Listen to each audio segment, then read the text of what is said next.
C'était maintenant de la visite du roi de Jordanie en Égypte. Et c'est avec nous Madame Farida Choubachi. Oui. Alors, Madame Farida, comment vous évaluez la visite du roi de Jordanie en Égypte durant cette période actuelle et la crise dans la bande de Gaza?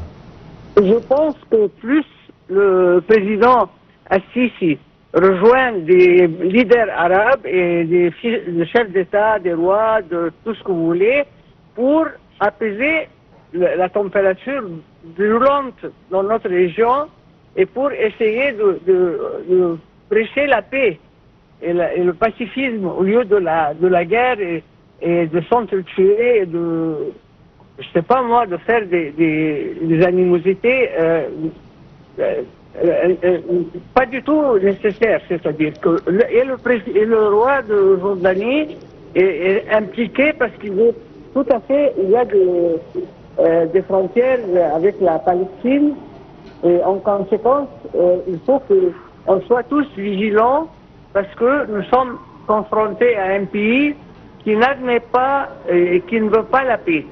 Israël ne veut pas la paix, parce que même après la décision du président américain Donald Trump, qui a demandé qu'on se cesse le feu à Gaza, il n'y a pas un seul jour qui s'est déroulé sans des victimes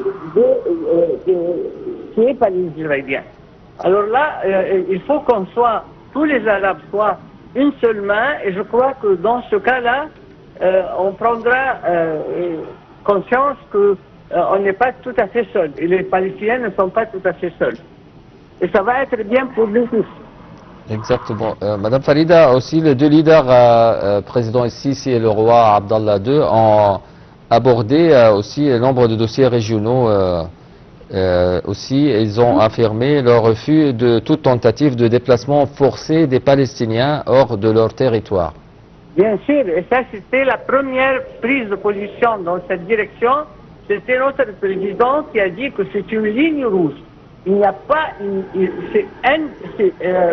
c'est refusé carrément et comme vous voulez n'importe quelle force ne doit pas convaincre l'Égypte d'accepter l'exode des Palestiniens.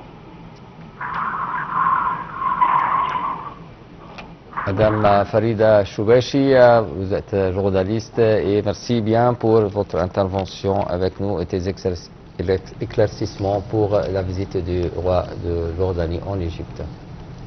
Bien, c'est le Premier ministre Mustafa Ahmed Bouli qui a